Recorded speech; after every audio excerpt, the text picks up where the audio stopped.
Sometimes it's not your enemies who break you. It's the people you once laughed with, the ones you trusted most. Think about that for a moment. An enemy comes at you openly, with no disguise. You see their anger. You hear their insults. You expect their blows. But a fake friend, they smile when you succeed. They hug you when you cry. They sit at your table, share your food, and say all the right words, while inside, resentment is quietly brewing. That is why betrayal from a friend cuts deeper than an attack from an enemy, because betrayal is intimacy turned into a weapon. It's knowledge of your weaknesses twisted against you. It's the one who clapped the loudest at your wins, secretly wishing for your downfall. And the most dangerous part? They rarely show their hate openly. They disguise it under masks. Encouragement that sounds supportive but feels hollow. Jokes that sting more than they should. Silence at the moments when you needed their voice the most. Enemies stab you in the chest. Fake friends stab you in the back, and sometimes you don't realize you're bleeding until it's too late. Resentment doesn't explode. It drips, slowly, quietly, day after day. It is not fire, it is acid, a slow corrosion of the bond between two people. When your so-called friend begins to resent you, it rarely starts with hate. Often, it begins with comparison. You got the job they wanted. You found love while they're still searching. You have qualities they secretly wish they had. Instead of celebrating you, they start to feel smaller next to you. And instead of dealing with their own insecurities, they project them outward, onto you. That projection transforms admiration into envy, envy into bitterness, and bitterness into something darker. That darkness is hidden hate. But here's the catch. Because they still need you for companionship, validation, or even the image of being your friend, they don't walk away. They stay. They linger. And every smile hides a blade. When we get hurt by strangers, it wounds our pride. But when we get hurt by friends, it wounds our soul. You see, we allow friends access to the most fragile parts of ourselves. We share secrets we wouldn't tell anyone else. We open up about our fears, our failures, our hidden dreams. In doing so, we hand them the sharpest tools, the ones that could heal us or destroy us. That's why betrayal feels like an earthquake in the heart. It's not just about what they did, it's about who did it. You expected an enemy to hate you, but you expected your friend to love you. So when resentment and hidden hate are revealed, the pain is not just from the act, it's from the shattering of trust, the collapse of the story you told yourself about the friendship. Here's the strange part. Many fake friends don't even see themselves as villains.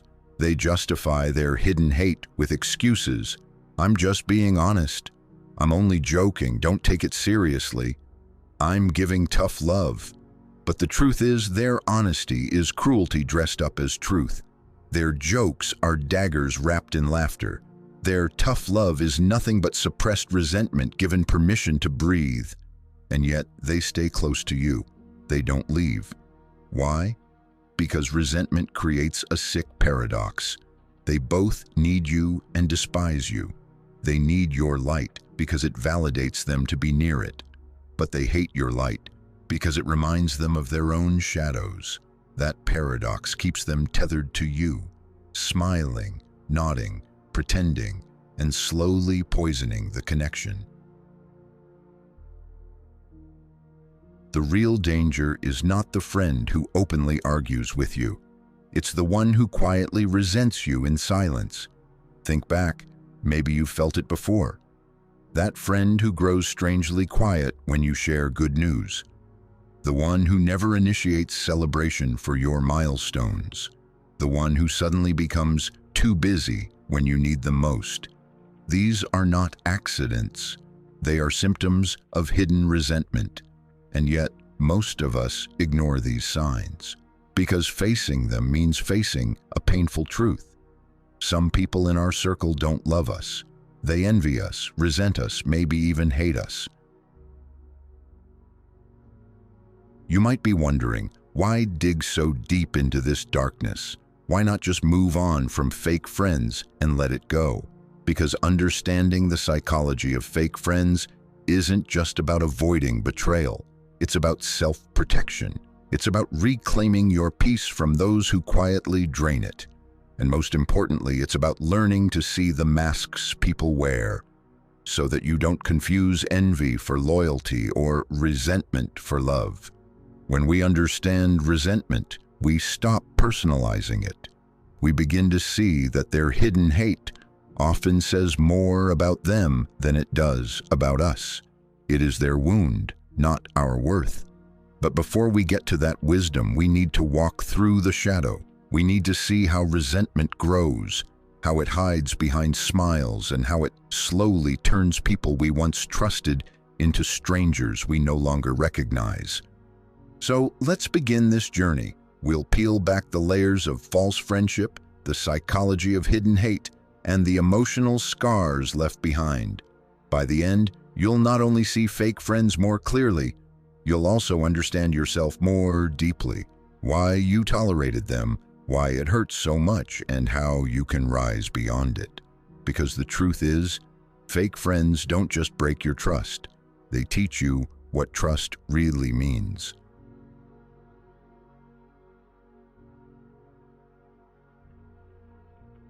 Not every smile means support. Not every "I'm happy for you" is genuine. Many people wear masks in friendships, saying the right words while hiding the wrong emotions. They congratulate you, but their eyes don't match their voice. They cheer for you, but their silence in private tells another story. Why do they pretend to care when deep down resentment is bubbling inside? The answer is complex, but it begins with one universal truth. People are afraid to reveal the full extent of their inner world. Fear of being judged, fear of being seen as small, fear of losing a connection they still benefit from. So they wear masks. Masks of kindness, masks of loyalty, masks of interest. And under those masks, resentment quietly survives. Let's break down the psychology of why people pretend to be friends, while secretly holding resentment or hate. At first glance, envy doesn't always look like anger. It often looks like forced compliments, exaggerated praise, or overexcitement that feels fake. The motive here is simple. They don't want to expose their jealousy, so they overcompensate with words. In groups, friendships often become unspoken competitions. Who is more successful, more attractive, more respected? Some people stay close to you not because they value you, but because they want to measure themselves against you. Their motive isn't companionship, it's comparison. A fake friend may resent you, but leaving you would mean facing loneliness. So they stick around, pretending to care even as their bitterness grows. They'd rather suffer the discomfort of pretending than face the pain of being alone. Some people remain your friend because it looks good to be around you. They want to be associated with your light, your success, your circle, even if they despise it privately. At its root, humans are social creatures. From an evolutionary standpoint, being part of a group increased chances of survival. This instinct still lingers today. Sometimes, even if resentment is strong, people remain in fake friendships because belonging, even a false belonging, feels safer than isolation. Fake friends rarely say, "I resent you." Instead, they communicate through coded language, backhanded compliments. "You're so lucky. I wish I could just stumble into opportunities like you." Subtle minimization. It's not that big of a deal, anyone could have done it. Deflection, yeah, you got promoted, but wait until you see how much stress comes with it. This kind of language is meant to appear supportive, but beneath it lies a motive. To downplay your joy, to soften your achievements, to quietly remind you not to feel too proud. The mask is in the tone, the motive is in the undertone. Envy is the seed from which resentment often grows. It is one of the most corrosive emotions because it forces a person to measure their worth not by their own progress, but by yours. Nietzsche once described envy as the green-eyed monster that never sleeps. Freud, too, saw envy as one of the root causes of human discontent, pointing to the way people often disguise it under civility. The psychology of envy works like this. They admire you. That admiration makes them feel inadequate. To protect their self-image, they begin resenting the very thing they once admired. This is why someone can go from cheering for you to resenting you without you ever doing anything wrong. Your success didn't cause their hate, their comparison did. You may have noticed it before, the friend who shows up for you, but only halfway. They're at your birthday dinner, but they seem distracted. They clap when you share good news, but their smile doesn't reach their eyes. This is the strange duality of fake friends. On the surface, they seem supportive. Beneath the surface, they're secretly hoping for cracks in your happiness. Psychologists call this ambivalent relationships. Relationships where positive and negative emotions coexist. And research shows that these relationships, where someone is both friend and rival, are more stressful to the human body than outright hostile ones. Think about that. Your fake friend may be more damaging to your mental health than your enemy. Because with an enemy, you know where you stand. With a fake friend, you're constantly in limbo, wondering if their care is real. The cost of pretending for the fake friend, wearing masks, comes with a cost. It drains their energy to keep acting supportive while harboring resentment. But the bigger cost is yours, because their hidden motives slowly erode your peace. Their words plant tiny seeds of doubt in your mind. Am I being too proud? Did I really earn this success? Maybe I should tone myself down so they don't feel bad. This is where the danger lies. Fake friends not only resent you, they make you resent yourself. Let's make this real. Imagine you just landed your dream job.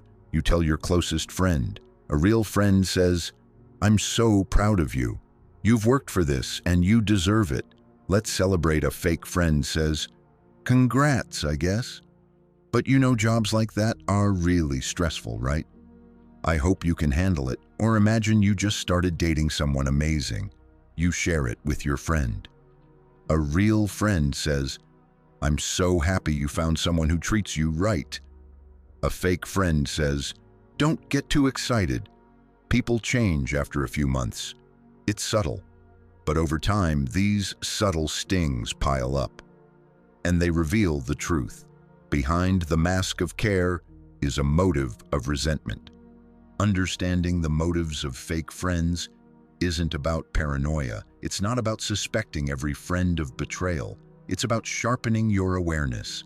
When you can recognize masks and motives, you protect yourself from confusion. You stop taking their words at face value and you begin reading between the lines. You stop over-explaining your success to people who are secretly rooting against you. And most importantly, you reclaim your emotional energy from those who never truly deserved it.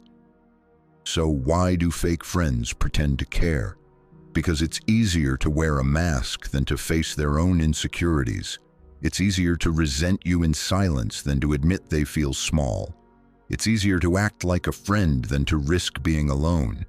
But here's the truth: masks always slip. Motives always reveal themselves.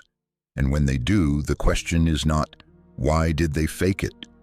The real question is, why did I allow myself to ignore the signs? That's what we'll explore next, the seeds of resentment, and how something as small as comparison can slowly turn friendship into hidden hate. Resentment rarely begins as hate. It begins as something smaller, almost invisible. A comparison, a subtle envy, a quiet sense of inadequacy. Picture this: you and your friend start in the same place. You're equals running the same race. But one day your pace quickens. You get opportunities they don't. You rise while they stay still. On the outside, they clap for you. On the inside, something begins to whisper, "Why not me?" That whisper is the seed of resentment. It doesn't explode overnight. It grows slowly, fed by comparison, watered by insecurity, and protected by silence. Comparison is natural. We all do it. But within friendships, comparison becomes dangerous because, unlike with strangers, your progress feels personal to them. If a celebrity buys a new house, your friend might feel admiration. But if you buy one, they might feel jealousy. Why? Because your life is a mirror to theirs. Your wins shine a light on their losses. Your joy becomes a measure of their pain. Psychologists call this relative deprivation. The feeling of being deprived not because you lack, but because someone close to you has more. And nothing fuels resentment like this kind of comparison.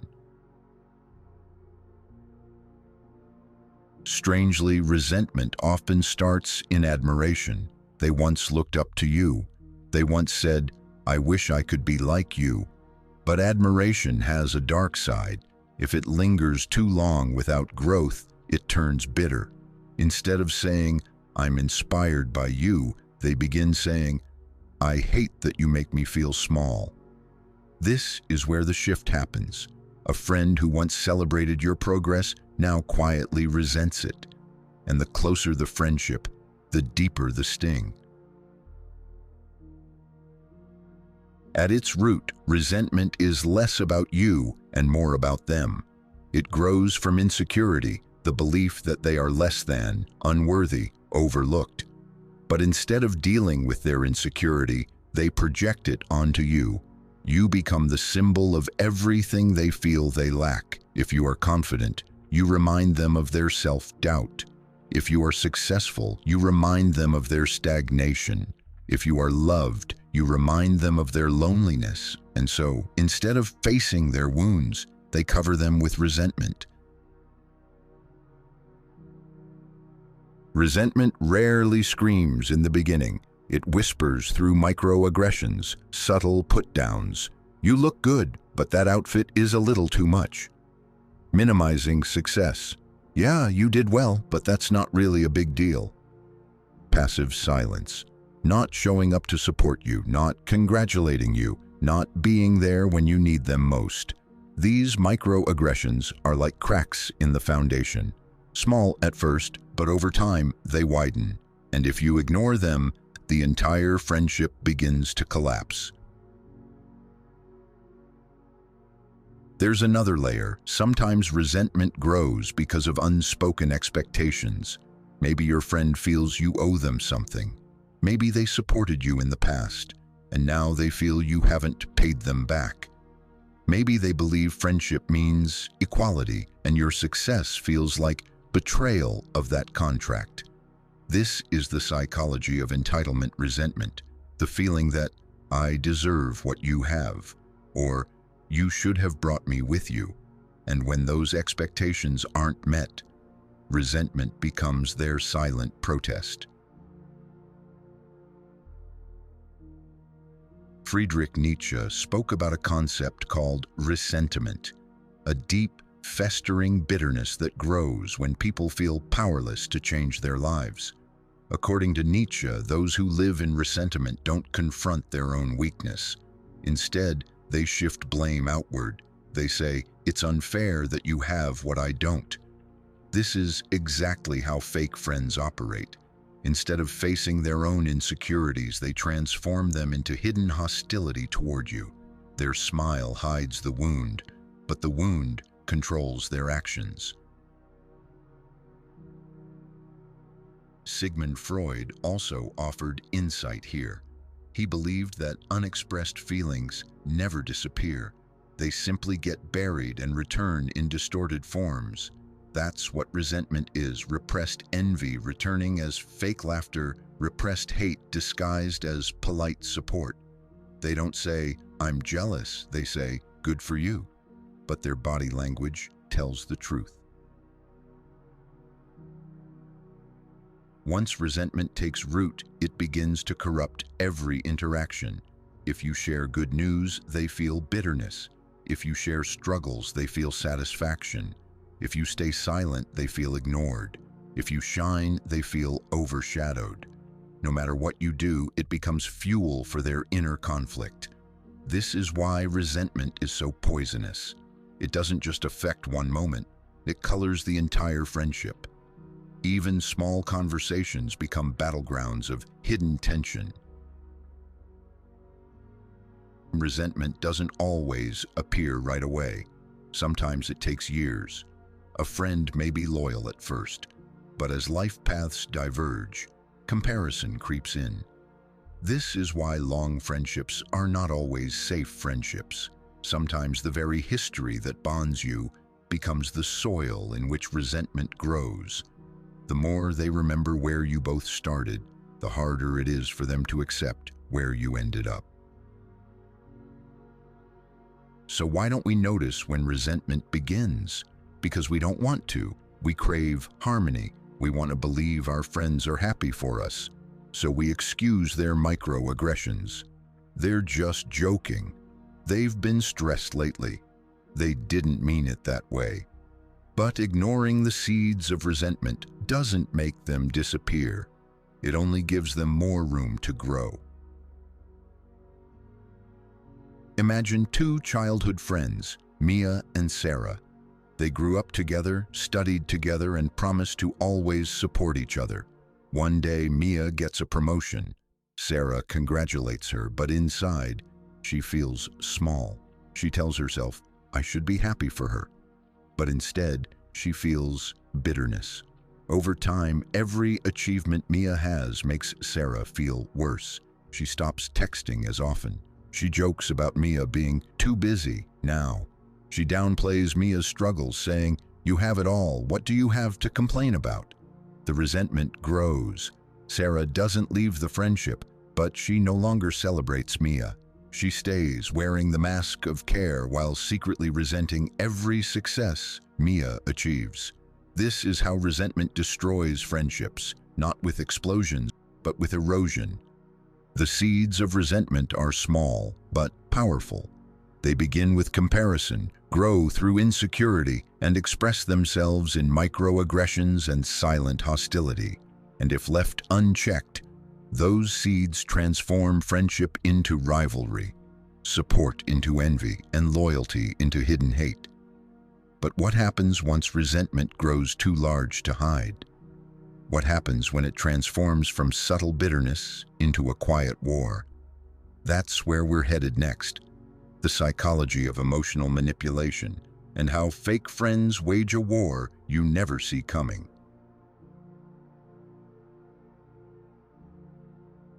Fake friends rarely fight with fists or screams. Their battleground is subtler. A war fought with words, silences, and emotional manipulation.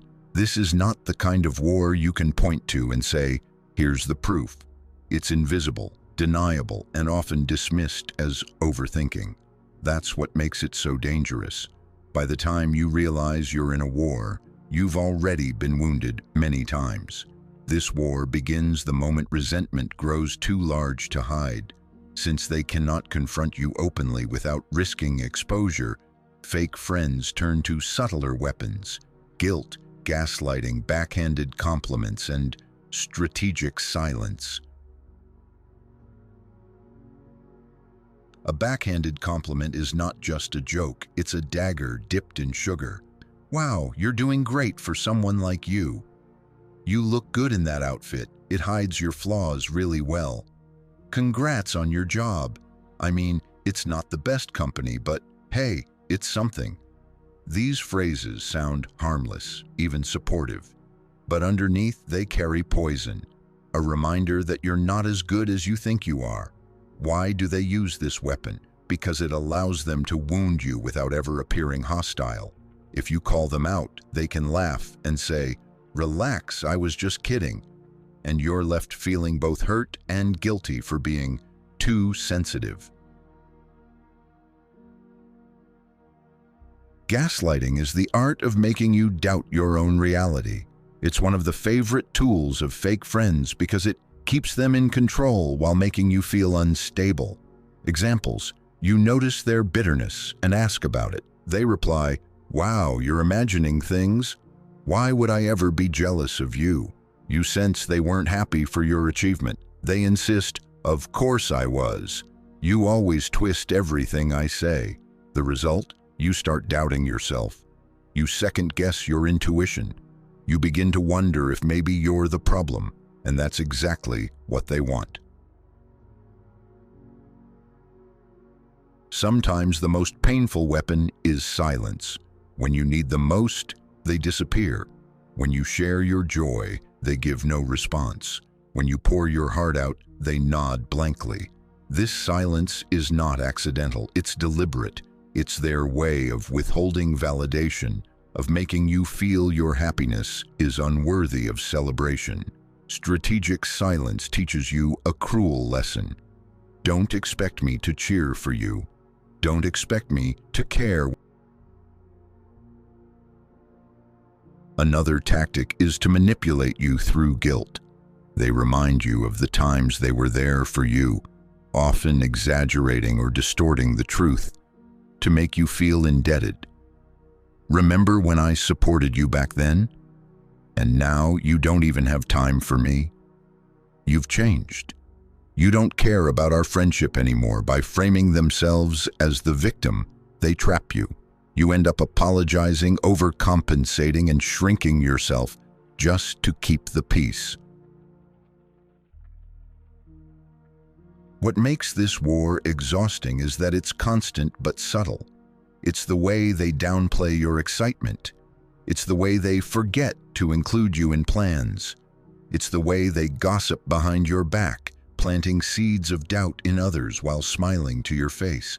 And because these actions are small, you question yourself. You tell yourself, maybe I'm overreacting. Maybe it's just stress. Maybe I'm too sensitive. But deep down, your gut knows. This isn't friendship. This is warfare disguised as closeness. Living under this kind of manipulation takes a heavy toll. Research shows that ambivalent or hostile friendships are linked to higher stress levels, anxiety, and even physical health issues.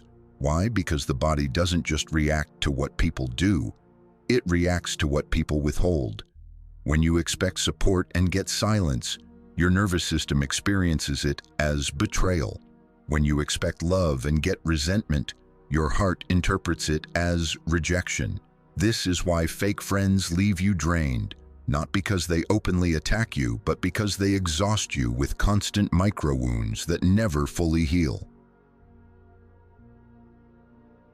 What makes them even more dangerous is their double life. To you, they're cold or distant, but to others, they present themselves as your biggest supporter.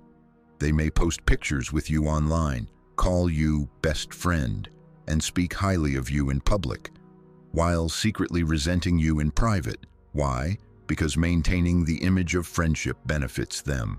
It keeps them close to your circle, your influence, your energy. But beneath that image lies the truth.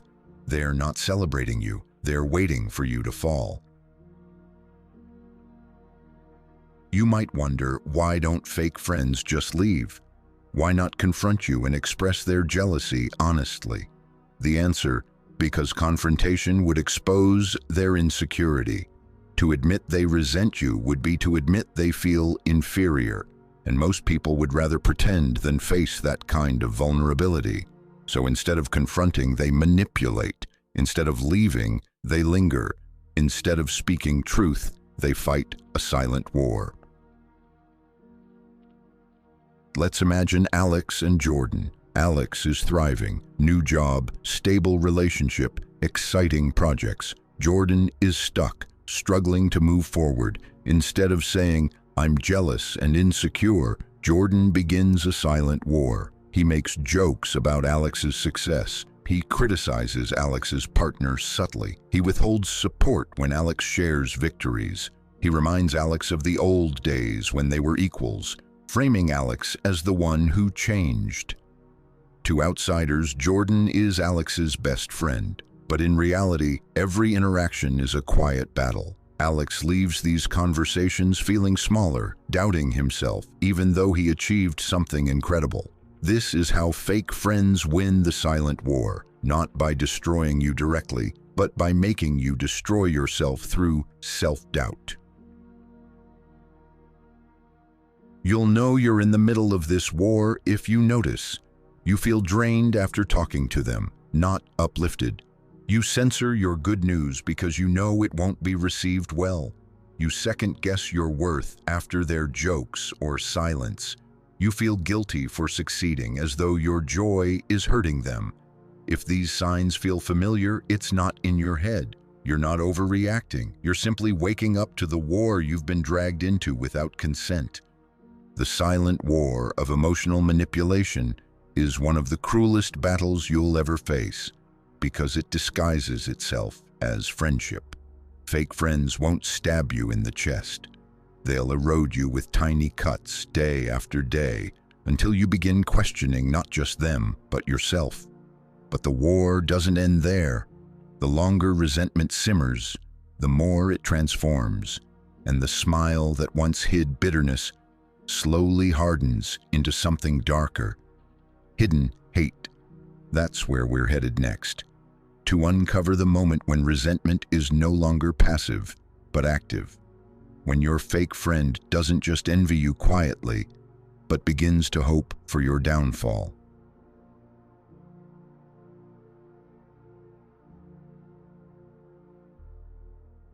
After fake friendships, your soul needs detox, because the poison isn't just in them, it lingers in you too. Their words echo, their doubt seeps into your self-image.